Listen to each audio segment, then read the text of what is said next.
Okey, 2 tandan. Ni yang pertama. Okey.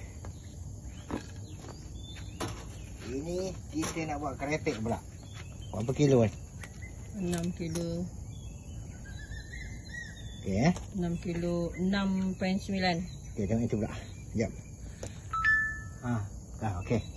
Hampir 7 kilo. Tak elok supaya dia tak rosak. Ini pula. Ini terpotong. Potong Nangka punya potong. tadi dah ambil dah macam nangka? Belum. Oh, nangka. Okey. Potong punya potong, terpotong ada. 3 Hujung dia. 3 biji. Oh, Ini apa? 7.8 juga. Tadi Okey. 6.9. Tadi 6.9 ni 7. 7.8. Ni berat sekilo lah sikit. Okey, kita nak buat kerepek hari raya. 2 tandan tu cukup lah kot. Kalau tak cukup nanti kita ambil lagi. Alright.